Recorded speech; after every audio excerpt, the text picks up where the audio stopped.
ఈ రోజు మనం గౌరవించి, ఈ రోజు మనం దేవుని సన్నిధానంలో మనం దేవుని గౌరవించి, ఈ రోజు మనం దేవునికి ఇస్తే మిగిలిన 6 రోజులు కూడా దేవుడు మన జీవితంలో గొప్ప ఆశీర్వాదాలను అనుగ్రహిస్తాడు.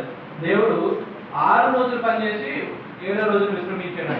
విశ్రమించినప్పుడు ఆయన ఏమడుగుతున్నాడంటే, దేవుని బిడ్డలైన వాళ్ళని కూడా మీరు ఆ రోజు ఏ రోజైతే నేను విశ్రమించి ఒక రోజు విశ్రాంతి తీసుకున్నాను, అదేవిధంగా మీరు కూడా ఒకరోజు నాతో గడపండి. మీరు ఆ రోజు ఇందాక మొదట తమ్ముడు చూపించాడు కదా, మొదట యెషయా-గ్రంథంలో చూసినట్లు చదవలేదు.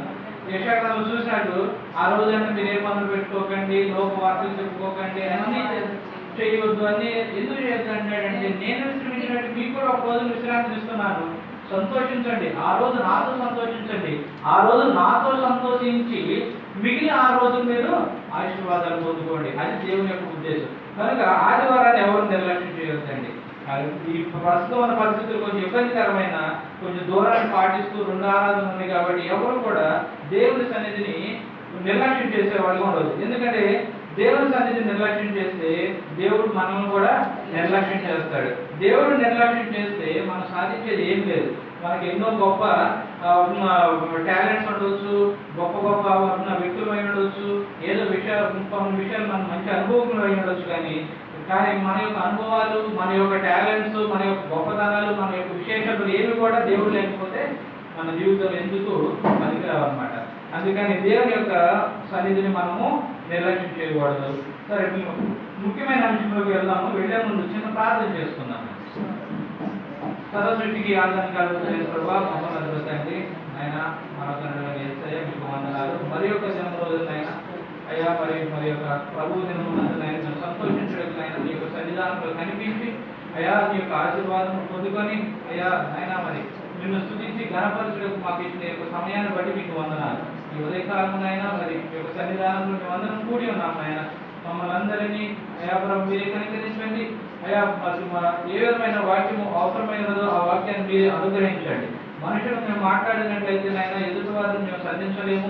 వారి యొక్క హృదయాల్లో ఏముందో మాకు తెలియదు. కానీ నాయన మీరే మాట్లాడండి ప్రభా. ఎవరి యొక్క హృదయాలు ఏ విధంగా ఉన్నాయో, ఎవరి యొక్క హృదయాలు బాధతో ఉన్నాయో, మరి ఎవరి యొక్క హృదయాలు ఆయన నలిగి ఉన్నాయో, ఆయన వేదనతో ఉన్నాయో, మరి ఎవరి హృదయాలు ఎలా ఉన్నాయో మీకు తెలుసు కనుక వారికి ఆదరణకర్తగా మీరే ఉండి ఆదరణ కలిగించే మాటలను అందించి వారిని బలపరచమని అయాపురం మరి సంతోషంలో ఉన్న వారు కూడా నైనా మరి మీ యొక్క వాక్యం విని మరింత ఆత్మీయంగా బలపడి జాగ్రత్త పడి అయాపురం మీరు నడుచుకుని సహాయం దయచేయమని.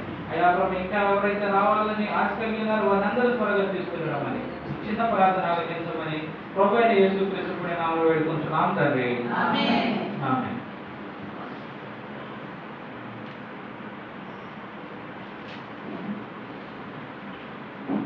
కొన్ని సంవత్సరాల క్రితం ఇజ్రాయేలీయులు ఐగుప్తు దేశంలో బానిసలుగా ఉండేవాళ్ళు. ఇజ్రాయేలీలు ఎవరో తెలుసు మనకి. అబ్రహాము సంతతి.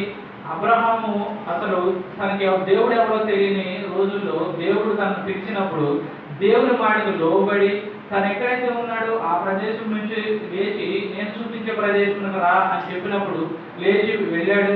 వెళ్ళి ఆయనతో నడిచాడు. అయితే ఆయన బిడ్డలైన మరి ఆయన సంతతి అయిన మరి ఇస్సాకు తర్వాత యాకోబు ఆయన సంతతి అయిన వాళ్ళు కొంతకాలానికి ఆ దేశంలో కరువు రావడం వల్ల ఎక్కడికి వెళ్ళారండి? ఐగుప్తు దేశానికి వెళ్ళడం జరిగింది. ఐగుప్తు దేశానికి వెళ్ళినప్పుడు వాళ్ళు ఎలా ఉన్నారంటే కొంతకాలం బాగానే ఉన్నారు. ఐగుప్తు దేశానికి వెళ్ళడానికి కారణపడైన యోసేపు చనిపోయిన తర్వాత, యోసేపు ఎవరో తెలియని ఒక రాజు వచ్చిన తర్వాత వాళ్ళని ఇబ్బంది పెట్టడం మొదలు పెట్టాడు. ఎందుకంటే ఇజ్రాయేలీలు పెరిగిపోతున్నారు, ఇజ్రాయేలీలు గొప్ప జనాంగం అవుతుంది, వీళ్ళు ఎప్పటికైనా మన మధ్య ఉంటే మనకి ప్రమాదకరం అని చెప్పి వాళ్ళని ఇబ్బంది పెట్టడం మొదలు పెట్టాడు.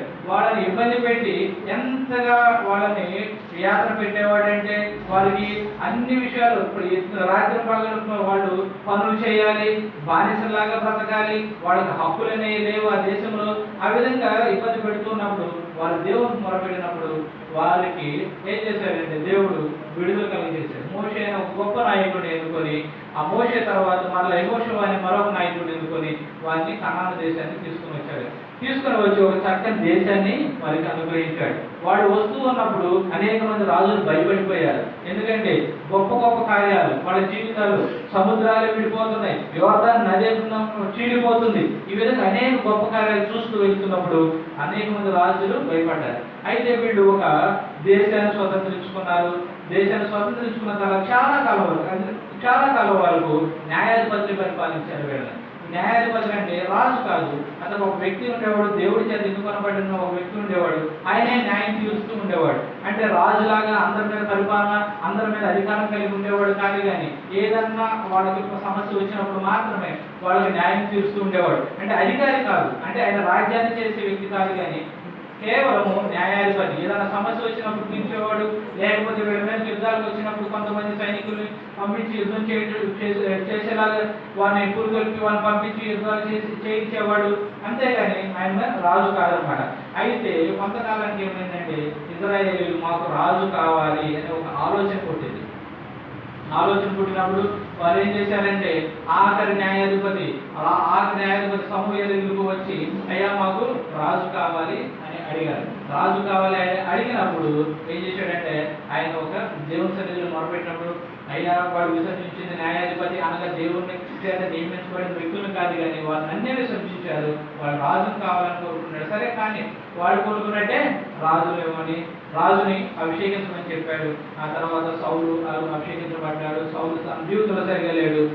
తర్వాత దావీదు అభిషేకించబడ్డాడు. ఇదంతా నేను ఎందుకు చెబుతున్నానంటే వారి యొక్క హిస్టరీ, అంటే వారి యొక్క చరిత్ర, రాజుల గురించిన చరిత్ర. ఈ విధంగా దేవుడు వారికి రాజ్యాన్ని అనుగ్రహించినప్పుడు వాళ్ళు రాజును చేసుకున్నారు. వాళ్ళలో మొదటి సౌలు అనే రాజు పరిపాలించాడు. ఇజ్రాయేలీలందరినీ కలిసి పరిపాలించాడు. తర్వాత దావీదు ఇజ్రాయేలీలందరినీ కలిసి పరిపాలించాడు. కానీ సొలొమోను సమయానికి వచ్చేసరికి సొలొమోను తన జీవితంలో దేవుణ్ణి మర్చిపోయాడు. తన అంత్యకాలంలో మర్చిపోయాడు. తన జీవిత కాలంలో తన యవనస్తుడిగా ఉన్నప్పుడు చక్కగా ఉన్నాడు, చాలా కాలం వరకు దేవునిలో చక్కగా ఉన్నాడు, దేవుని నమ్మకంగా ఉన్నాడు. కానీ తన జీవిత కాలం చివరి అంతంలోకి వచ్చేసరికి ఆ దేవుడికి ఎప్పుడైతే అవిధేయుడయ్యాడో దేవుడు ఏం చెప్పాడంటే నీ రాజ్యాన్ని నేను రెండుగా విభాగిస్తానని చెప్పాడు. అయితే దావీదును బట్టి నీ యొక్క జీవితంలో జరగదు, కానీ నీ కుమారుడు యొక్క జీవితంలో జరిగిందని చెప్పినప్పుడు సొలొమోను యొక్క కుమారుడు రెహబాము మీద తిరుగుబాటు చేసి అప్పుడు రాజ్యం రెండుగా చీలిందనమాట. రెండుగా చీలినప్పుడు 12 గోత్రాలు వాళ్ళు 10 గోత్రాలు వాళ్ళు ఒక రాజ్యంగాను, 2 గోత్రాలు అంటే యోదా బెన్యామీను అనే 2 గోత్రాలు వాళ్ళు ఒక రాజ్యంగాను ఏర్పడ్డారు. ఇప్పుడు 2 రాజ్యాలుగా అవి మారినాయి అన్నమాట. ఈ 2 రాజ్యాల్ని రకరకాల రాజులు పరిపాలిస్తూ వచ్చారు. యోధా రాజ్యాన్ని ఏమో దావీదు యొక్క సంతతి పరిపాలించుకుంటూ వస్తే దేవుడు ఇచ్చిన మాటను బట్టి, దావీదు ఇచ్చిన మాటను బట్టి యోధా రాజ్యాన్ని అంతా దావీదు యొక్క సంతతి పరిపాలిస్తే ఇజ్రాయేలీ రాజులు రకరకాల వ్యక్తులు, అంటే ఇజ్రాయేలీలే కానీ ఒక వంశం ఒకే ప్రత్యేకమైన వంశం వాడు కాకుండా రకరకాల రాజులు పరిపాలించారు. అయితే ఇక్కడ మనము ఈ విధంగా యోధా రాజ్యము ఏర్పడింది. ఆ యోధా రాజ్యము ఏర్పడినప్పుడు ఆ యోధా రాజుల్లో ఒక రాజు గురించి ఈరోజు మనము ధ్యానించుకోబోతున్నాం అన్నమాట. ఆ యొక్క రాజు యొక్క ప్రత్యేకత ఏంటి, ఆ రాజు ఏ విధంగా పరిపాలించాడు, తన జీవితంలో ఏం జరిగింది అనేది ఈ రోజు ఆ యొక్క పరిశీలించి ఆ జీవితాన్ని చూసినప్పుడు మనం నేర్చుకోవాల్సింది ఏంటి, దేవుని యొక్క సన్నిధానంలో మనం నేర్చుకోవాల్సింది ఏంటో చూద్దాము. 2వ దినవృత్తాంతాల గ్రంథం 32వ అధ్యాయం. 2వ దినవృత్తాంతాల గ్రంథం 32వ అధ్యాయం 7వ వచనం.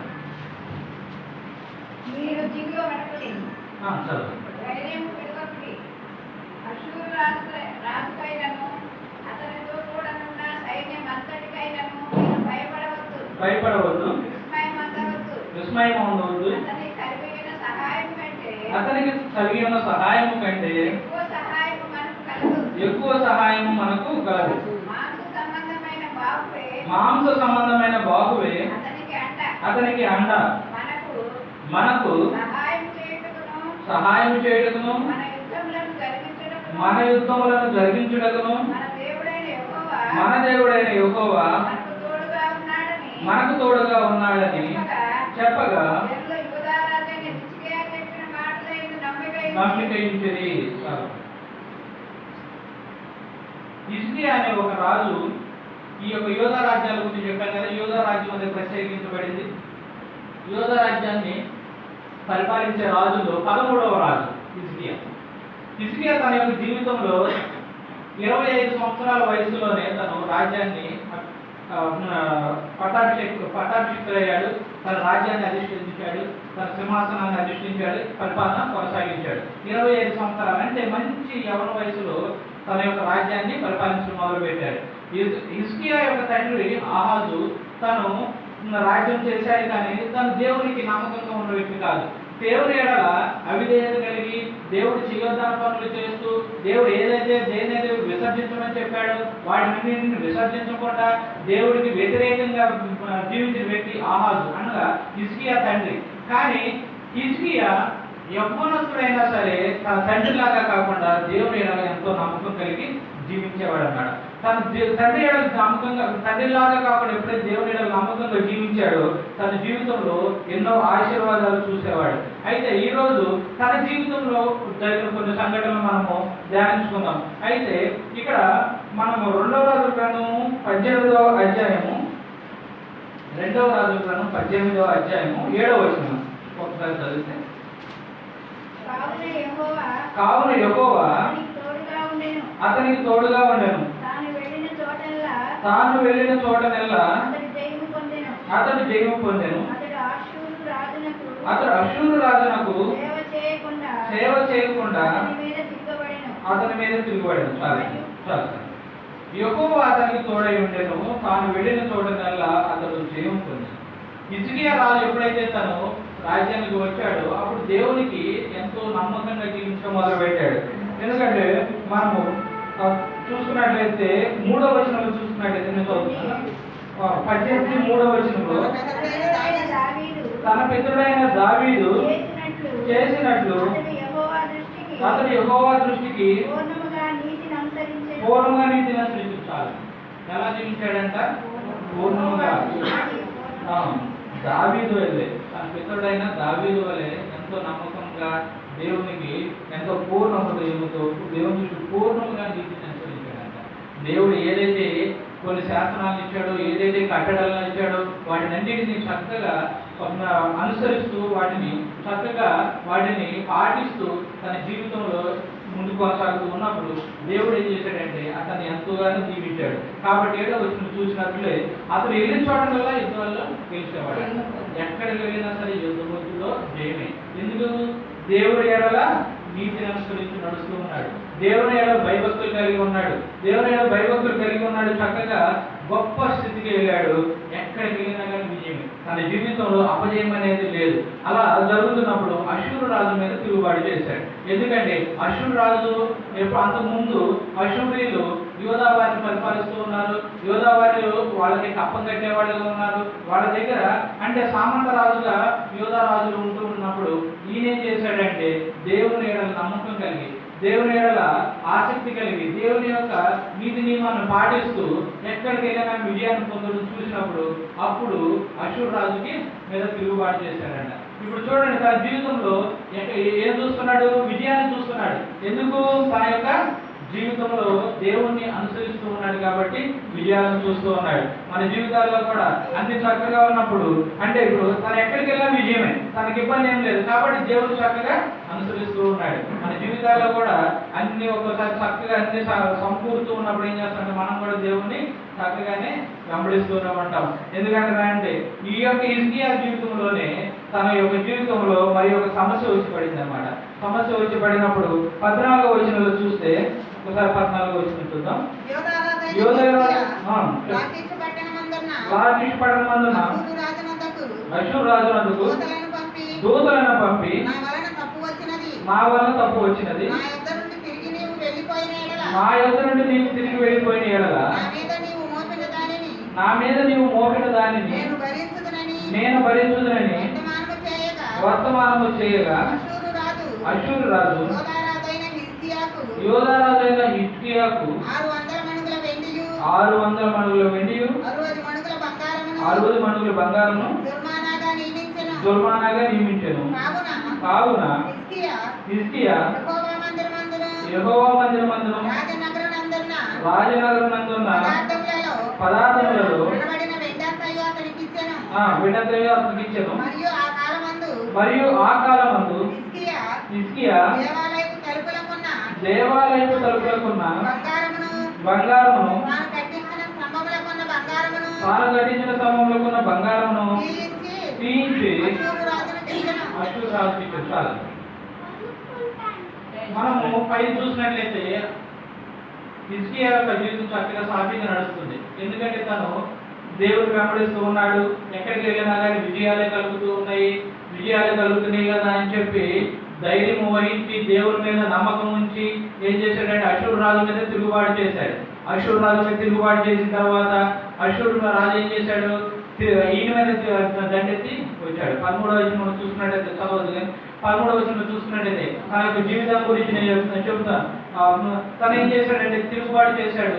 ఆయన ఏం చేశాడంటే అష్షూరు రాజు తిరిగి ఈ మీద యుద్ధానికి వచ్చాడు. అప్పటి వరకు అయితే ప్రశాంతంగా ఉంది తన జీవితం, అప్పటి వరకు అయితే ఎంతో చక్కగా ఉంది తన జీవితం. చక్కగా ఉంది కాబట్టి దేవుడు స్తుతిస్తూ ఉన్నాడు, దేవుని యొక్క మందిరాన్ని బాగు చేశాడు, అంతా బాగుంది, అంతా చక్కగా ఉంది, దేవుడు చూపిస్తున్నాడు, దేవుణ్ణి గణపరుస్తూ ఉన్నాడు, అంతా బాగుంది. అయితే దేవుడు అనుకున్నాడు తన జీవితంలో ఒకసారి ఒక చిన్న ఇబ్బంది కలిగజేద్దాం. హిజ్కియా యొక్క జీవితం ఎలా ఉంటుందో, తన యొక్క ప్రవర్తన ఎలా ఉంటుందో అని ఒక దేవుడు ఏం చేశాడంటే ఒక చిన్న అలజడిని లేపడం మొదలు పెట్టాడు. అది ఎవరి ద్వారా లేపడం మొదలు పెట్టాడు, ఎవరి మీద అయితే తిరుగుబాటాడు ఆ అష్షూరు రాజుని తిరిగి దండెత్తేలాగా చేశాడన్నమాట. ఎందుకంటే దేవుడు కూడా మన జీవితాల్లో ఒక్కోసారి ఏం చేస్తాడంటే పరీక్షిస్తూ ఉంటాడు. మన జీవితాల్లో పరీక్షించినప్పుడు మన జీవితాలు ఎలా ఉంటాయా అని పరీక్షిస్తూ ఉంటాడు. ఈ రోజు కూడా మనం ఒక్కోసారి ఏంటంటే ఎంతో సంతోషంగా ఉంటాం, సంతోషంగా ఉన్నప్పుడు దేవుడి గురించి ఎంతో గొప్పగా చెబుతాం, ఎంతో మందికి చాలా గొప్పగా చెబుతాం, ఎంతో మంది ముందు మనం దేవుడిని గణపరుస్తూ ఉంటాం, సంతోషంగా మనం గణపరుస్తూ ఉంటాము, ఎన్నో చేస్తుంటాం. కానీ ఒక్కోసారి ఏమవుతుందని మన జీవితాల్లో చిన్న ఇబ్బందులు తలెత్తుతూ ఉంటాయి. ఎందుకు దేవుడు వాటిని అనుమతిస్తాడు, ఎందుకు వాటిని దేవుడు అనుమతిస్తాడంటే నీ జీవితం ఎలా ఉంటుందో, నువ్వు అన్ని చక్కగా ఉన్నప్పుడు నాతో బాగానే ఉన్నావు కదా, నువ్వు అన్ని చక్కగా ఉన్నప్పుడు నువ్వు నన్ను స్తుతించావు కదా, నువ్వు అన్ని చక్కగా ఉన్నప్పుడు నా గురించి సాక్ష్యం ఇచ్చావు కదా, అన్ని బాగున్నప్పుడు నా గురించి అందరికీ నువ్వు చెప్పావు కదా, మరి ఇప్పుడు నీ యొక్క జీవితం ఎలా ఉంటుందో చూస్తానని చెప్పి దేవుడు ఒక్కోసారి మన జీవితాల్లో కూడా అనుమతిస్తూ ఉంటాడు. అదేవిధంగా ఇక్కడ హిజ్కియా కూడా దేవుడి యొక్క చిన్న పరీక్షను తన జీవితంలో అనుమతించాడు. ఎందుకు అనుమతించాడంటే తనను పరీక్షిస్తున్నాడు. ఏ విధంగా పరీక్షిస్తున్నాడు, ఆయన యొక్క జీవితం ఎలా ఉండబోతుంది, ఆయన నన్ను వెంబడిస్తాడా లేకపోతే వేరే వారిని వెంబడిస్తాడా, నన్ను చూస్తాడా, నాకు మొర పెడతాడా లేదా అని చెప్పి తన జీవితంలో అష్షూరు రాజును రేపడం మొదలు పెట్టాడు అన్నమాట. మన జీవితాల్లో కూడా ఒకసారి అంతేనండి, ఒక్కోసారి ఇబ్బందులు ఎదురవుతూ ఉంటాయి. అంత ప్రశాంతంగా ఉంది కదా అని చెప్పి మనం అనుకుంటూ ఉంటాము. ఒక్కసారిగా మన జీవితాల్లో తుఫాను లాంటి ఇబ్బందులు ఎదురవుతూ ఉంటాయి. ఇక్కడ మన మధ్యలో ఉన్న ఎవరికైనా కావచ్చు, అది ఎవరికైనా, మీకైనా కావచ్చు, నాకైనా కావచ్చు, ఎవరికైనా కావచ్చు. మన జీవితాల్లో కూడా ఒకసారి దేవుడు అనుమతిస్తాడు. దేవుడు అనుమతించినప్పుడు మనం ఏం చేయాలంటే భయపడకూడదు. దేవుని భయపడుకోకుండా ఏం చేయాలంటే దేవుని వైపే చూడాలి. అయితే ఇక్కడ హిజ్కియా ఏం చేశాడండి, మనం చదివాం కదా. అయితే మొదటైతే తిరుగుబడ్డాడు, మొదటైతే చూశాడు, కానీ ఎప్పుడైతే విపత్తు వచ్చిందో ఏం చేశాడంటే లొంగిపోవడం మొదలు పెట్టాడు. లొంగిపోయి వెళ్ళి అష్షూరు రాజుతో చెబుతున్నాడు, అయ్యా నా వలన తప్పు వచ్చినది. 14వ వచనంలో అంటారు కదా, అయ్యా నా వలన తప్పు వచ్చినది. ఏంటండి, అప్పటి వరకు సంతోషంగా ఉన్నాడు కదా, అప్పటి వరకు దేవుని ఎడల భయభక్తులు కలిగి ఎంతో ధైర్యంగా ఉన్నాడు కదా. ఒక్కసారిగా ధైర్యం కలిగిన మనిషి ధైర్యం కోల్పోయి దేన్ని చూసి భయపడుతున్నాడు, ఒక రాజును చూసి భయపడుతున్నాడు. భయపడి ఏమంటున్నాడు, నా వలన తప్పు వచ్చింది. ఎంతగా తెలియలేకపోతున్నాడు చూడండి, ఎంత తెలియలేకపోతున్నాడంటే నా వలన తప్పు వచ్చింది. తన జీవితంలో ఏ రోజున అపజయం చూడలేదే. దేవుడిని ఎప్పుడైతే నమ్ముకొని దేవుని ఎడల భక్తిభావం కలిగి దేవుడిని ఎప్పుడైతే అనుసరిస్తూ వచ్చాడో తన జీవితంలో అన్ని విజయాలు కలిగి, కానీ తన జీవితంలో జరిగిన విజయాన్ని గుర్తు చేసుకోవడం లేదు. ఇక్కడ హిజ్కియా చేయకుండా ఏం చేస్తున్నాడంటే నా వలన తప్పు వచ్చిందయ్యా అని చెప్పి ఎవరు వెళ్ళిపోతున్నాడు, రాజు వెళ్ళిపోతున్నాడు.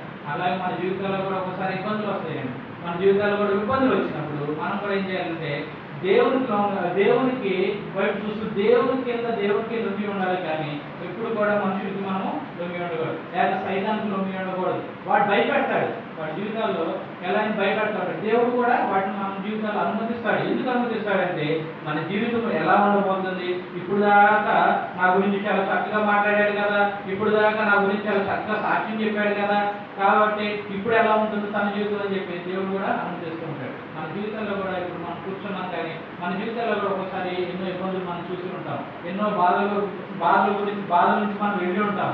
ఎందుకంటే దేవుడు ఏ రోజు కూడా మనల్ని నశింప చేయాలని కానీ, దేవుడు ఏ రోజు కూడా మనల్ని విసర్జించాలని కానీ ఆయన ఆ యొక్క బాధను అనుమతించడు. కానీ ఎందుకంటే మనల్ని ఇంకా గొప్పవాళ్ళగా చేయడానికి, అంటే విశ్వాసంలో గొప్పవాళ్ళగా చేయడానికి, విశ్వాసంలో వీరులుగా చేయడానికి దేవుడు వాటిని అనుమతిస్తాడు. యోబు జీవితంలో కూడా చూసినట్లయితే దేవుడు ఎవరితో పని పెట్టాడంట, సైతానుతో పని పెట్టాడు. అయ్యా యోబును చూసావు కదా, యోబు లాంటి నీతిమంతుడు ఎవరు లేరు అని చెప్పినప్పుడు సైతాన్ ఏమంటాడంటే, అక్కడ ఆ మాటను మనం చూసినట్లయితే యోబు చుట్టూ కంటివేసావు కదయ్యా, ఆయన నిన్ను మామూలుగా నువ్వు ఆయన అంత పరిస్థితులు బాగున్నాయి కాబట్టి నిన్ను స్తుతిస్తున్నాడు, ఆరాధిస్తున్నాడు. కానీ అతను చుట్టూ ఉన్న కంటిని ఒకసారి తీసి చూడు, అతని జీవితంలో ఒక ఇబ్బంది కలిగేసి చూడు, నిన్ను దూషిస్తాడు, నిన్ను విడిచిపెడతాడు అని చెప్పి యోగుల గురించి కూడా సైతాను ఒకప్పుడు పని కట్టినప్పుడు దేవుడు అనుమతిస్తాడండి. దేవుడు అక్కడ మనం చూసినట్టయితే, అయ్యా ఆయన నన్ను వెంబడిస్తున్నాడు కనుక, ఆయన నాతోనే ఉంటున్నాడు కనుక నేను అనుమతించను, అతని జీవితంలో ఏ ఇబ్బందిని నేను అనుమతించను అని అన్నాడా దేవుడు? అన్నాడు కూడా. ఎందుకు అన్నాడంటే ఆయన మనల్ని పరీక్షిస్తూ ఉంటాడు. ఎందుకు పరీక్షిస్తూ ఉంటాడంటే సైతాను ముందు ధైర్యంగా చెప్పడానికి. చూసావా యోబు ఎలా ఉన్నాడు అని ఆఖరి లాక్కి చూశారు కదా, యోబు ఎలా ఉన్నాడు అని చెప్పి సైతాను ముందు, అంటే తన బిడ్డల గురించి తన గొప్పగా చూపించుకోవడం కోసం సైతాను ముందు ఏం చేస్తాడంటే దేవుడు ఒకసారి మన జీవితాల్లో కూడా ఇబ్బందుల్ని అనుమతిస్తాడు. అనుమతించినప్పుడు మనం వాటిని చూసి బెదిరిపోకూడదు. యోబు ఏ విధంగా అయితే బెదిరిపోలేదు, కానీ ఏ విధంగా అయితే దేవుడు లోబడి ఉన్నాడు అలాగే మనం కూడా ఉండాలి. కానీ ఇక్కడ హిజ్కియా జీవితంలో చూసుకున్నట్లయితే ఎందుకని భయపడటం మొదలు పెట్టాడు. అప్పటి వరకు ఎవరు చూశాడంట? దేవుడిని చూశాడు. ఇప్పుడు ఎవరు చూస్తున్నాడు? రాజును చూస్తున్నాడు. అశూరు రాజును చూసి భయపడిపోతున్నాడు. భయపడిపోయి ఏం చేస్తున్నాడు? అప్పటి వరకు దేవుని మీద ఉన్న దేవుడి నమ్మకం ఉంచి పెట్టి అశూరు రాజు మీద నమ్మకం ఉంచి, అయ్యా నా వల్ల తప్పు వచ్చింది, నీకు నేను దాసుని, నువ్వు ఎంత జరిమానా విధిస్తావో విధించు, ఎంత జరిమానా విధించినప్పుడు ఆ జరిమానా నేను కడతానని చెప్పి తను తగ్గించుకున్నప్పుడు ఏం చేశాడంటే అశూరు రాజు వచ్చి 600 మణుగులేమో వెండి, 60 మణుగులేమో బంగారం, మణుగులు బంగారాలంట. మన ఈ రోజుల్లో ఒక 10 గ్రాముల బంగారం కొనాలంటే చాలా కాస్ట్, కానీ చాలా రేటు ఉంది. కానీ 60 మణుగుల బంగారం కావాలి, 600 మణుగుల వెండి కావాలి. వాడి కోరిక చూడండి ఎలా ఉంటుంది. అంతేనండి, సైతానికి కూడా ఎప్పుడైతే మనం దాసులు అవుతామో వాడు ఏం చేస్తాడంటే మనల్ని ఎంతసేపటికి పిండేయాలి, మన దగ్గర ఉన్నదంతా లాగేసేయాలి, మనల్ని నాశనం చేయాలి, మనల్ని ఇబ్బంది పెట్టాలి, మనల్ని తొక్కివేయాలని చెప్పి వాడి ఆలోచన ఉంది. కానీ దేవుడికి ఎప్పుడైతే నువ్వు లొక్కుతావో ఆయన ఆలోచన అంతా ఎట్లా ఉంటుందంటే అంతసేపు నిన్ను ఎప్పుడు పైకి తీసుకురావాలా, నిన్ను ఎంతసేపు ఎక్కడికి నిన్ను తీసుకెళ్లాలా, నీకు ఎలాంటి మంచి జీవితాన్ని ఇవ్వాలా అని ఆయన ఆలోచిస్తూ ఉంటాడు. కానీ సైతాన్ యొక్క ఆలోచన ఎలా ఉంటుందంటే ఆడే ఆలోచన ఎలా ఉంటుంది, నిన్ను ఎట్లా తొక్కేయాలా, నీ దగ్గర ఉన్నదంటే ఎట్లా లాగేసేయాలా, నీ జీవితాన్ని ఎలా నాశనం చేయాలా, సమాజంలో నీ యొక్క పేరును ఎలా తొక్కివేయాలా, సమాజంలో నీకు పేరు ప్రతిష్ఠ లేకుండా ఎలా తొక్కివేయాలా, వాడి యొక్క ఆలోచన అంతా అలా ఉంటుంది. ఆ యొక్క రెండో ఆలోచనల యొక్క భేదాన్ని మనం గ్రహించినట్లయితే మనం ఎవరి పక్షాన్ని వహించాలి? దేవుని పక్షాన్ని వహించాలి. రెండు మనస్తత్వాలు చూడండి. దేవుడు ఎంత చక్కని మనస్తత్వం కలిగి ఉన్నాడు. సైతానుడు చూసాడు ఎంత చాలా దుష్టత్వపు ఆలోచన కలిగి ఉన్నాడు. మనుషులైనా అంటే అశూరు కూడా సైతాన్ని దేవుని ఎరగినవాడు, సైతాన్ యొక్క క్రియలను అనుసరిస్తూ వాడు ఏ విధంగా ప్రవర్తించాడు, మనుషుల్ని నశింపజేసుకుంటూ, మనుషుల్ని చంపుతూ, మరి రాజ్యాన్ని గెలుచుకుంటూ లోకమైన తలములు కలిగి ఉన్నాడు. వాడి యొక్క ఆలోచనలు ఎలా ఉంటాయంటే సైతాన్ యొక్క ఆలోచనలు ఎప్పుడు కూడా దుష్టమైన ఆలోచన. మనుషుల్ని వాళ్ళని చంపాలి, మనుషుల్ని తొక్కివేయాలి, వాళ్ళని నశింపు చేయాలి అనే వాడి యొక్క ఆలోచన ఎప్పుడు కూడా ఎలా ఉంటుందంటే మనుషుల్ని తొక్కివేయాలని ఆలోచన. కాబట్టి మనం కూడా మన జీవితాల్లో ప్రభువును స్తుతించినంతకాలం నీ జీవితంలో ఎంతో చక్కగా ఉండొచ్చు. ఈ రోజు ఏదైనా ఇబ్బంది కలిగి ఉండవచ్చు, ఈ రోజు ఏదైనా బాధ కలిగి ఉండవచ్చు, ఈ రోజు ఏదైనా నష్టం కలిగి ఉండవచ్చు, కానీ భయపడదు, ఎక్కడ భయపడదు. ఎందుకంటే దేవుడు మరలా వాటిని మనకు అనుగ్రహిస్తాడు. మనకు అనుగ్రహిస్తాడు. కానీ ఏంటంటే నీ జీవితం ఎలా ఉంటుందో అని పరీక్షిస్తూ ఉంటాడు. మనకి ఎప్పుడైనా సరే ఒక పరీక్ష రాస్తున్నాం అంటే దేనికోసం అంటే ఆ పరీక్ష పాస్ అయితే ఏమవుతుంది, తర్వాత నెక్స్ట్ పొజిషన్ వస్తుంది. అంటే 10th క్లాస్ పాస్ అయిన వాడు ఇంటర్కి వెళ్తారు, ఇంటర్ పాస్ అయిన వాడు డిగ్రీకి వెళ్తారు. ఆ తర్వాత ఉద్యోగంలో ఒకవేళ ఏదైనా మంచి ఉద్యోగం కోసం రాత పరీక్షలు కానీ మంచి ఉద్యోగం కోసం కానీ పరీక్షలు వెళ్ళినప్పుడు ఆ పరీక్ష ద్వారా ఏమవుతుంది, ఆ పరీక్ష పెట్టే ఉద్దేశం ఏంటి, ఈ పరీక్ష నువ్వు పాస్ అయితే నీకు మంచి ఉద్యోగం, ఈ పరీక్ష నువ్వు పాస్ అయితే మంచి అధికారివి. ఒకవేళ ఆ యొక్క పరీక్ష యొక్క ఉద్దేశం ఏంటంటే ఆ యొక్క వ్యక్తిని పంపించేయాలని కాదు. కానీ ఒకవేళ ఈ వ్యక్తి గాన పాస్ అయితే, ఒకవేళ ఈ వ్యక్తి గాన ఈ యొక్క పరీక్ష ఉత్తీర్ణుడైతే ఏం రాబోతుంది అతనికి, తర్వాత పొజిషన్ అంటే తర్వాత యొక్క స్థానం రాబోతుంది. అంటే అతను అధికారి కావచ్చు, లేకపోతే మంచి ఉద్యోగాన్ని పొందుకోవచ్చు, తన కుటుంబానికి ఆసరాగా ఉండే మంచి ఉద్యోగాన్ని పొందుకోవచ్చు. పరీక్ష యొక్క ఉద్దేశం ఎప్పుడు కూడా ఏంటంటే మంచి జీవితము అనుగ్రహించబడుకోవడం అన్నమాట. అలాగే దేవుడు కూడా, ప్రభువు కూడా మన జీవితాల్లో, ఎందుకంటే ఒక్కోసారి ఇబ్బందులు ఎందుకు అనుగ్రహిస్తారంటే ఆ పరీక్ష నువ్వు పాస్ అయితే తర్వాత వచ్చే స్థానం ఎలా ఉంటుందంటే గొప్పగా ఉంటుంది అన్నమాట. అలాగే ఈ రోజు మనం కూడా ఇప్పటి వరకు మన జీవితాలు బాగుండొచ్చు, ఇప్పటి వరకు మన జీవితం ఎంతో సంతోషంగా ఉండొచ్చు. ఈ రోజు మనకేమైనా చిన్న ఇబ్బంది కానీ, ఈ రోజు మనకేమైనా చిన్న నష్టం కానీ, ఈ రోజు మనకేమైనా ఇబ్బంది కానీ కలిగి ఉన్నప్పుడు ఏం చేయాలంటే మన దేవుడిని విడిచిపెట్టేవాళ్ళగా ఉండకూడదు. ఇసుకే ఏం చేస్తున్నాడు, ఇక్కడ విడిచిపెట్టేశాడు దేవుడిని. విడిచిపెట్టేసేసి ఏం చేస్తున్నాడంటే అషూరు రాజుని వెంబడించడం మొదలు పెడుతున్నాడు. వెంబడించి తన ముందు చేతులు జోడించి, అయ్యా నా వలన తప్పు వచ్చిందయ్యా, నన్ను క్షమించు, నువ్వు జరిమానా ఎంత వేస్తావు ఏమన్నప్పుడు ఆయన తనకు జరిమానా విధించాడంటే ఎంత, 600 మణుగుల వెండి, 60 మణుగుల బంగారం. అయితే అప్పటికైనా మరి హిజ్కియా తెలుసుకున్నాడా, తెలుసుకోకుండా ఏం చేస్తున్నాడంటే అప్పటి వరకు తను దేవుని మందిరాన్ని కట్టించాడు, బంగారపు తలుపులు పెట్టించాడు, దేవుని మందిరంలో బంగారపు ఉపకరణాలు చేయించాడు. వీటన్నిటిని తీసుకుని వెళ్తా ఉన్నాడు. ఎందుకంటే భయం, దేని చూసి భయం, మనుషుల్ని చూసి భయం. ఒక రాజును చూసి భయపడుతూ ఉన్నాడు. ఒక రాజును చూసి భయపడి తనకున్నదంతా మళ్ళా తన యొక్క ప్రభావాన్నంతా మళ్ళీ అప్పటి వరకు అయితే అంత పేరు ప్రతిష్టలు తెచ్చుకున్నాడు. అప్పటి వరకు అయితే ఎప్పటి వరకు అయితే హిజ్కియాకి ఎదురు లేదు అని గొప్ప పేరు తెచ్చుకున్నాడు. ఆ పేరు అంతటిని పోగొట్టుకుంటున్నాడు. ఎందుకు ఆ పేరును పోగొట్టుకోవాల్సి వచ్చిందంటే తన యొక్క చూపు దేవుని మీద నుంచి కాకుండా దేవుని మీద నుంచి పక్కకే తప్పిందనమాట. దేవుని వైపు ఎప్పుడైతే చూస్తావో గొప్ప వ్యక్తిగా దీవించబడతావు. దేవుని వైపు ఎప్పుడైతే చూస్తావో గొప్ప వ్యక్తిగా, మంచి వ్యక్తిగా, సమాజంలోనే కావచ్చు, ఎక్కడైనా కావచ్చు, నువ్వు వెళ్ళిన చోట విజయాన్ని పొందుకుంటావు.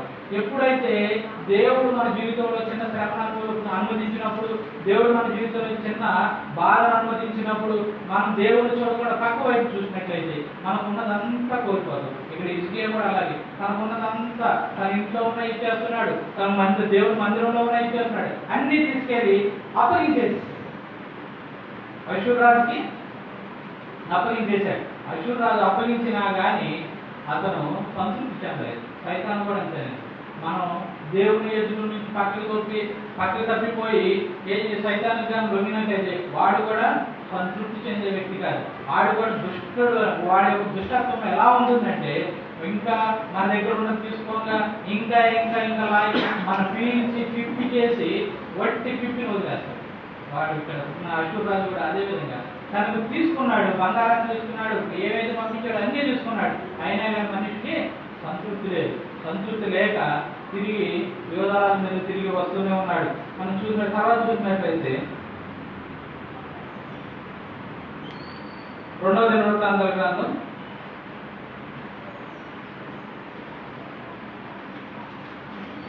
32వ అధ్యాయం మొదటి నుంచి రాజు ఇంటి నమ్మకమైన చర్య చూపిన తర్వాత అషూరు రాజైన సన్హెరీబు వచ్చి యోధా దేశములో చొరబడి ప్రాకారపురం ఎదుట దిగి వాటిని లోపరుచుకొని చూశాను. సన్హెరీబు దండెత్తి వచ్చి ఉన్నాడని హిజ్కియా చూసి పట్టణం బయటనున్న ఓటల నీళ్లను అడ్డవలని తలచి తన అధిపతులతోనూ పరాక్రమశాలులతో యోచన చేయగా వారు అతనికి సహాయం చేసి బహుజనులు పోగై అశూరు రాజులు రానేలా విస్తారమైన జలము వారికి దొరకనేలా అనుకొని ఊటలన్నిటిని దేశ మధ్యము గుండా అడ్డిరి. మరియు రాజు ధైర్యం తెచ్చుకొని పాడైన గోడ యావత్తు కట్టించి గోపురముల వరకు దాన్ని ఎత్తు చేయించి బయట మరి ఒక గోడను కట్టించి దావీదు పట్టణంలో మిల్లో దుర్గమును బాగు చేయించను. చేయించను. తర్వాత 7వ వచనంలో అయితే ఆ 7వ వచనం చూస్తే మీరు దిగులు పడకూడదు అంటే ఇక్కడ ఏం చేస్తున్నాడంటే రాజు ఏం చేశాడంటే హిజ్కియా రాజు తనకి జుర్మానా ఎంత అయితే విధించాడో దాని అంతా తన ఇంట్లో ఉన్నదంతా ఊడ్చేశాడు. తన యొక్క దేవుని యొక్క మందిరంలో ఉన్నదంతా తీసేశాడు. అంతా తీసుకెళ్ళి అప్పగించాడు. అయినా కానీ సన్హెరీబు రాజు సంతృప్తి చెందకుండా ఏం చేస్తాడంటే యుద్ధం చేయడానికే ముందుకు వస్తున్నాడు. అంటే పుట్టులేడు, అంటే పుట్టిలే చేస్తాం అనమాట. సైతాన్ యొక్క ఆలోచనలు, సైతాన్ యొక్క అనుసరించే వ్యక్తుల యొక్క ఆలోచనలు కూడా అలాగే ఉంటాయి. వాడు ఏం చేశాడు? నేను జరిమానా విధించమన్నప్పుడు విధించాడు కదా, విధించినప్పుడు ఆ జరిమానా కట్టాడు కదా, సంతృప్తి చెందాలి కదా, సంతృప్తి చెందాడా? ఆయన పుట్టిలుడు అనమాట. అంటే పుట్టిలుడు కుయుక్తి కలిగిన వాడు.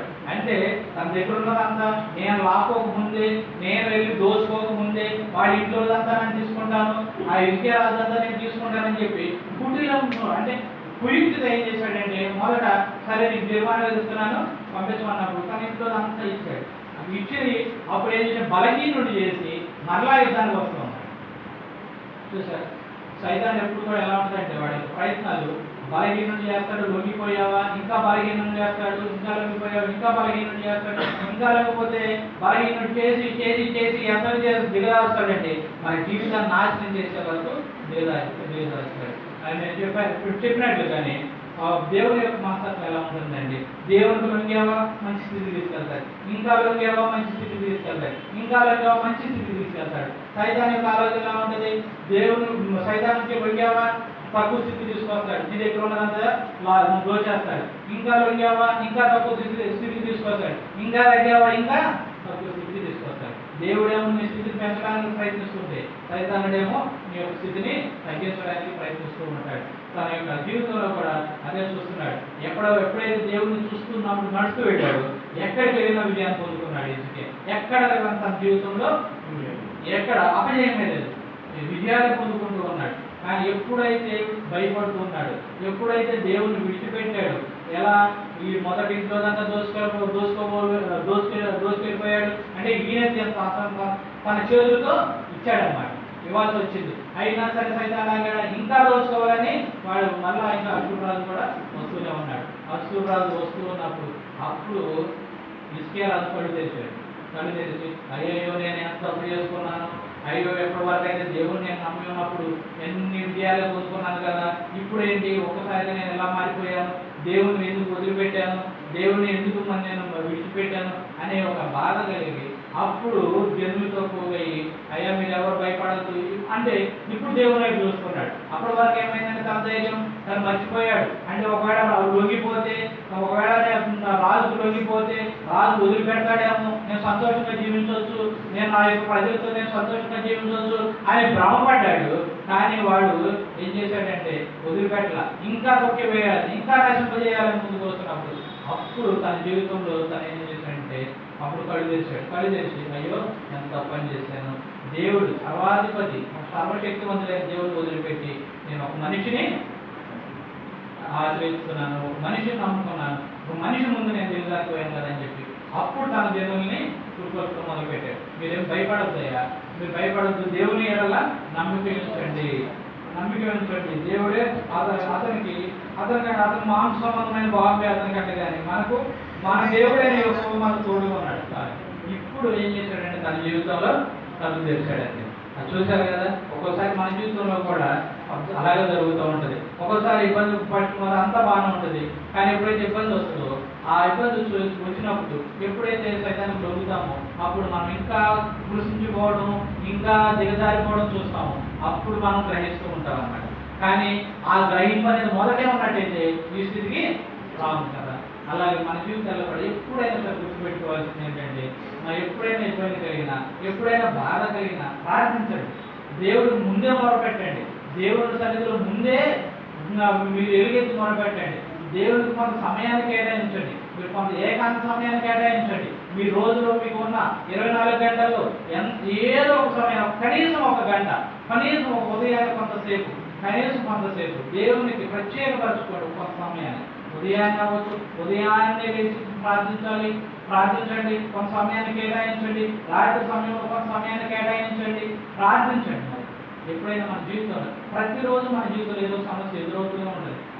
ఈ యొక్క జీవిత యాత్రలో మనము చివరి వరకు కూడా ఏదో ఒక రోజు ఏదో ఒక సమస్య వెంట వస్తూనే ఉంటుంది. చివరి దేవుడిని చేరే వరకు కూడా ఈ యొక్క శ్రమలు వెంట వస్తూ ఉంటాయి. కాబట్టి ప్రతిరోజు దేవుని యొక్క మొరపెట్టాలి. ఆ శ్రమల ముందు మనం పడకముందే దేవునికి మొరపెట్టాలి. దేవుని మొరపెట్టినట్టయితే దేవుడు ఏం చేస్తాడంటే తప్పనిసరిగా విజయాన్ని ఇస్తాడు. నిత్య జీవితాల్లో విజయాన్ని ఇచ్చిన దేవుడు మన జీవితాల్లో కూడా విజయాన్ని ఇస్తాడు. కొంత సమయాన్ని కేటాయించి దేవుడికి మొరపెట్టడం నేర్చుకోండి. మన జీవితాల్లో ఇబ్బంది వచ్చినా, బాధ వచ్చినా దేవుడికి మొరపెట్టడం నేర్చుకున్నట్లయితే ఈ యొక్క సైతాను చేతిలో పడకముందే దేవుడు మనల్ని కాపాడతారన్నమాట.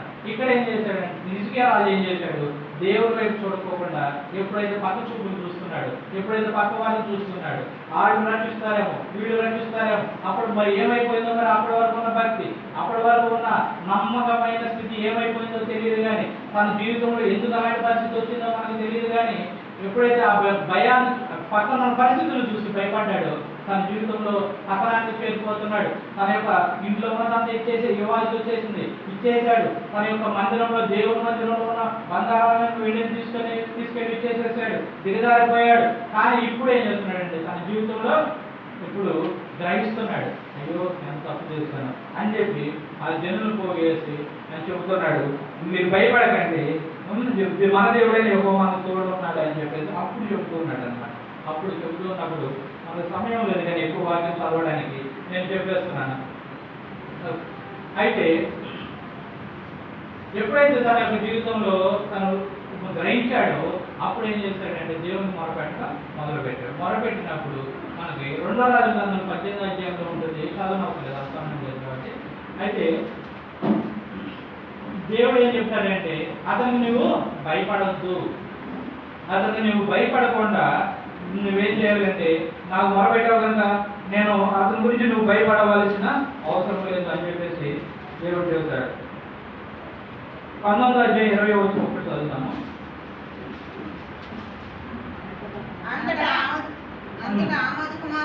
అందరూ ఆమోదు కుమారుడైన యెషయా ఈ వర్తమానం పంపెను. ఇశ్రాయేలీయుల దేవుడైన యెహోవా సెలవిచ్చినదేమనగా అష్షూరు రాజైన సన్హెరీబు విషయమందు నీవు నా ఎదుట చేసిన ప్రార్థన నేను అంగీకరించి ఉన్నాను. చాలు. ఎవరు అంగీకరించాడంట? దేవుడు అంగీకరించాడు. దేవుని యొక్క మనస్తత్వాన్ని మనం చాలా చక్కగా పరిశీలించాలని చూడండి. ఏం చేశాడు? మొదట నమ్మకంగా ఉన్నాడు, గొప్పగా జీవించబడ్డాడు, విజయాలు పొందుకున్నాడు. తర్వాత ఎప్పుడైతే శ్రమ వచ్చిందో అప్పుడు పక్కకు తప్పుకున్నాడు. మరలా దిగజారిపోయాడు. మరలా వచ్చి దేవుని దగ్గర మొరపెట్టుకున్నప్పుడు నన్ను విడిచిపెట్టి వెళ్ళిపోయావు కదా, నన్ను వదిలిపెట్టి వెళ్ళిపోయావు కదా, నువ్వు ఆయనకు లొంగిపోయావు కదా, మరలా నా దగ్గర ఎందుకు వచ్చావని ప్రశ్నిస్తున్నాడే దేవుడు? ప్రశ్నించట్లా, విన్నాడంట. హిజ్కియా చేసిన ప్రార్థన విన్నాడు. విని నీ మనల్ని ఆలోచించాను అని చెప్పి ప్రవక్త అయిన యెషయా ద్వారా వర్తమానం పంపించాడు. దేవుని యొక్క మనసు ఎలా ఉంటుందో చూడండి. తప్పు చేసినా సరే మనం ఇబ్బందుల్లో వెళ్ళినప్పుడు తప్పు చేసినా సరే, ఒకవేళ పొరపాటు దేవుడిని వదిలిపెట్టినా, ఒకవేళ తెలిసి దేవుడిని వదిలిపెట్టినా కానీ తిరిగి దేవుడి దగ్గరికి వస్తే ఆయన ఎప్పటికీ నిన్ను కూడా నెట్టివేసే దేవుడు కాదు. మన జీవితంలో కూడా ఒకవేళ ఈ పాటికి మనం ఒకవేళ ఆత్మీయంగా దిగజారిపోయి ఉన్నా, ఏదైనా ఇబ్బందుల్లోంచి వెళ్ళిపోయి ప్రార్థన చేయలేని స్థితిలో ఉన్నా కానీ తిరిగి మరలా ప్రార్థన చేయడం మొదలు పెట్టండి. తిరిగి మరలా మొరపెట్టడం మొదలు పెట్టండి. మొరపెడితే ఆయన తప్పనిసరిగా మన ప్రార్థన ఆలకిస్తాడు. ప్రార్థన ఆలకించి మనం చేసే ప్రార్థన ఆలకించి అప్పుడు మనకి జవాబు అనుగ్రహిస్తాడు. 35వ వచనం చూసినట్లయితే 19:35 ఆ రాత్రి యెహోవా దూత బయలుదేరి అషూరు వారి దండుపేటలో దోచి 185,000 మందిని హతము చేశాను. ఉదయమున జనులు లేచి చూడగా వారందరూ మృత కళేబరములై ఉండేది. చూసారు ఏం చేశారు దేవుడు? ఆ రాత్రి యెహోవాతో బయలుదేరాడు. ఎప్పుడు బయలుదేరింది? ఎప్పుడైతే తన తప్పు తెలుసుకొని హిజ్కియా మరలా మొరపెట్టాడు. మరలా మొరపెట్టినప్పుడు ఏమైందంటే యెహోవా యొక్క దూత బయలుదేరి 185,000 మందిని చంపింది. చూసారా? యుద్ధం ఏం చేయాల్సిన అవసరం పడాల హిజ్కియాకి. ఇప్పుడు 185,000 మందిని చంపాలంటే ఒక్కొక్కరికి ఒక్కొక్క వ్యక్తిని పంపించి ఎంతమంది పంపించాల్సి వచ్చేది? 185,000 మందిని పంపించాల్సి వచ్చేది. ఒకవేళ ఒక్కొక్క వ్యక్తికి ఇద్దరు పంపించాలంటే సుమారు 3,60,000 మంది పైగా పంపించాల్సి వచ్చేది. 3,70,000 దాకా పంపించాల్సి వచ్చేది. కానీ ఇక్కడ ఏం చేశారంట? తను చేసిన ఒక చిన్న మొర, తండ్రి మీ యొక్క సన్నిధానం మొర పెడుతున్నాను అని చెప్పి ఎప్పుడైతే తన జీవితంలో గ్రహించి మొరపెట్టాడో దేవుడు తన దూతను పంపించాడు. దూతను పంపించి 185,000 మంది ఒక రాత్రి హతం చేశారు. చూసారు? దేవుని కార్యాలు అలాగే ఉంటాయండి.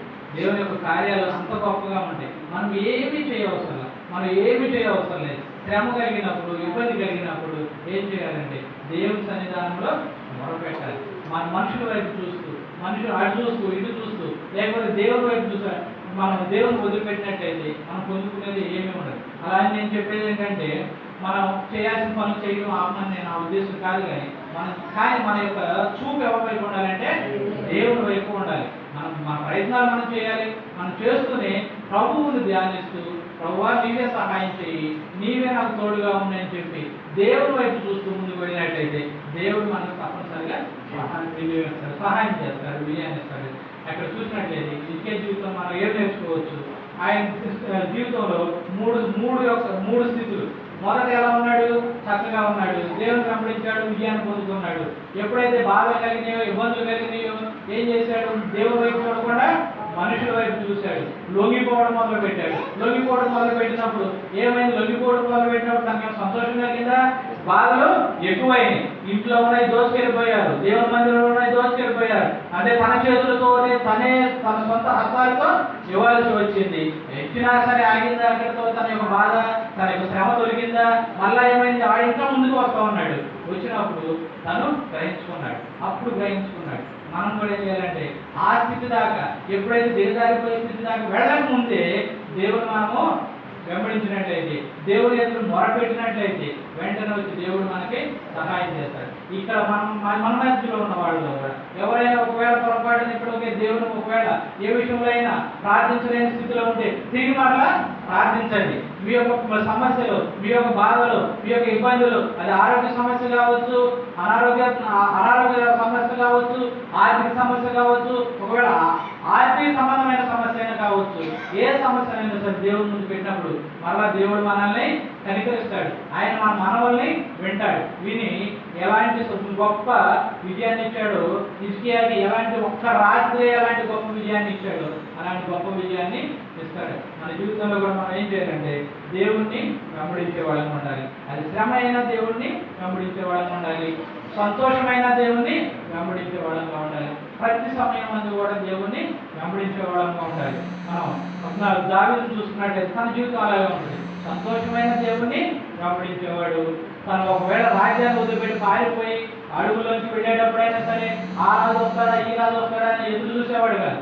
దేవునికే మొరపెట్టేవాడు. దేవుని ముందే మొరపెట్టి దేవుని దగ్గర నుంచి విజయాలు పొందుకునేవాడు. అందుకని దేవుడు దావీదుని ఏమన్నాడు? నా హృదయానుసారుడు అన్నాడు. చూసారా? అంటే తను ఎందుకు అలాంటి మంచి సాక్ష్యం పొందుకున్నాడంటే దేవుడి దగ్గర నుంచి దేవుని నాకు ఎంతో నమ్మకమైన వాడు. అది సంతోషమైన కావచ్చు, బాధ అయినా కావచ్చు, ఎన్నడూ కూడా దేవుడిని విడిచిపెట్టేవాడు కాదు. మన జీవితంలో కూడా మనం దేవుణ్ణి చూసినట్లయితే మనం అటు సమస్యలు వచ్చినప్పుడు ప్రక్క వైపు చూడుకోకుండా మన దేవుని వైపు చూసినట్లయితే మన జీవితాల్లో కూడా గొప్ప విజయాన్ని పొందుకుంటాము. మరి ఒక రాజు యొక్క జీవితంలో జరిగిన దాన్ని చూసాం కదా. మరొక చిన్న మాట, ఒక 5 నిమిషాల్లో నేను ముగిస్తాను. మరొక చిన్న మాట చూసినట్లయితే కొత్త నిబంధన గ్రంథంలో కూడా ఇలాంటి పరిస్థితుల నుంచి వెళ్ళినప్పుడు ప్రభువే ఏం మాట్లాడుతున్నాడో చూద్దాం. మత్తయి సువార్త 14వ అధ్యాయము 25వ వచనం. రాత్రి 4వ 24 నిమిషాలు. అప్పటికి ఆ దోణి దరికి దూరముగా నుండగా గాలి ఎదురైనందున అలల వలన కొట్టబడుచుండెను. రాత్రి 4వ జామున ఆయన సముద్రం మీద నడుచుచు వారి ఎదుగు వచ్చెను. ఆయన సముద్రం మీద నడుచుట చూచి తొందరపడి భూతమని చెప్పుకొని భయము చేత కేకలు వేసిరి. వెంటనే యేసు ధైర్యము తెచ్చుకుని నేనే భయపడకుడని వారితో చెప్పగా పేతురు ప్రభువా నీవే అయితే నీళ్ళ మీద నడిచి నీ యొద్దకు వచ్చుటకు నాకు సెలవిమ్మని ఆయనతో అనెను. ఆయన రమ్మని గాని పేతురు దోణి దిగి యేసునొద్దకు వెళ్ళుటకు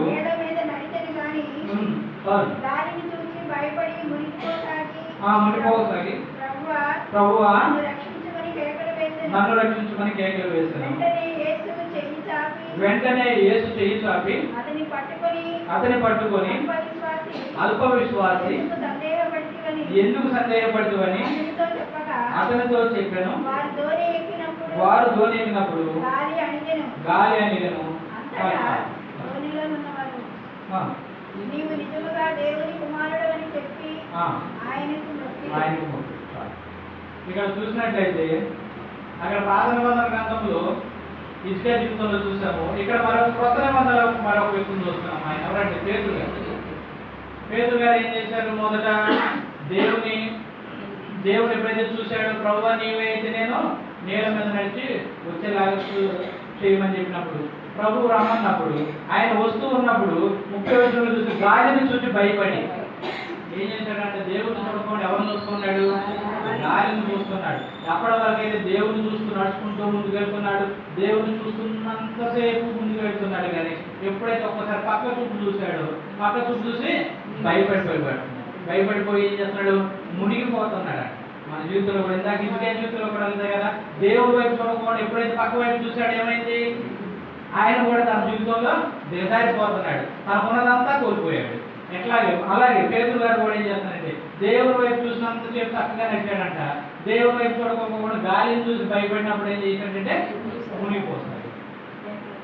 మన జీవితాల్లో కూడా అలాగే ఉంటుంది. దేవుడి వైపు ఎంతసేపు అయితే చూస్తామో, దేవుడి వైపు ఎంతసేపు అయితే మనము చూస్తూ నడుస్తామో మన జీవితాల్లో చక్కగా కొనసాగుతుంది. అంటే ఇబ్బందులు రావని కాదు, కానీ ఆ ఇబ్బందుల్లో కూడా దేవుడి ధైర్యాన్ని అనుగ్రహిస్తాడు. ఆ ఇబ్బందుల్లోనే మన దేవుడు తన యొక్క సహాయాన్ని అందిస్తాడు. తన యొక్క సహాయాన్ని, తన యొక్క ధైర్యాన్ని మనకి ఇచ్చి మనల్ని ముందు నడిపిస్తాడు. ప్రభుత్వం అందు ముందే చెప్పాడు ధైర్యం తెచ్చుకోండి అని కూడా అంటాడు.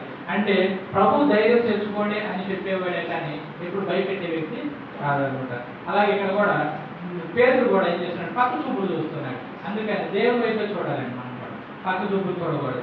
ఎన్నో వస్తాయి, ఎన్నో ఇబ్బందులు వస్తాయి, కానీ మన జీవితంలో చక్కగా తిన్నగా చూసినట్లయితే అప్పుడు మనం ముందుకు వెళ్తాం. ఇక్కడ పేతురు జీవితంలో మీరు మరొకటి మనం అబ్జర్వ్ చేసినట్లయితే, పరిశీలించినట్లయితే పేతురు ఎవరండి?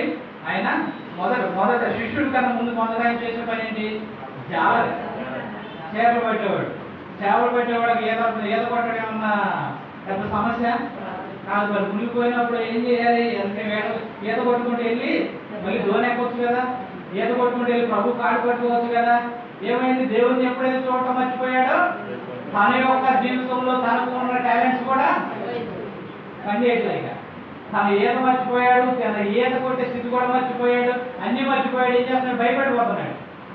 అలాగే ఆ హిజ్కియా కూడా ఎప్పుడైతే అశ్వరాజును చూసి భయపడ్డాడు, తను యుద్ధం చేయాలన్న సంగతి కూడా మర్చిపోయి ఏం చేస్తున్నాడు? వెళ్ళిపోయాక లొంగిపోతున్నాడు. అలాగే పేతురు గారు కూడా తను ఎప్పుడైతే దేవుని శిష్యుడిగా దేవుని దగ్గర రాకముందు తను చేసే పని ఏంటి? చేపలు పట్టేవాడు జాలరు కదా. తను ఈత కొట్టడం అనేది పెద్ద విషయమా? కానే కాదు. వాళ్ళు ఈత రాజే పనులు, వాళ్ళు చేపలు పట్టగానే చేపలు పడుతూ ఉంటారు, మధ్యలో అప్పుడప్పుడు పడవలో వెళ్తూ ఉంటారు, మధ్యలో పడవ ఇట్లా తిరగబడినప్పుడు మళ్ళీ వాళ్ళు వేసి కొట్టుకుంటే ఆ పడవలు సరి చేసుకుంటారు, మళ్ళీ ఓడిపోతూ ఉంటారు.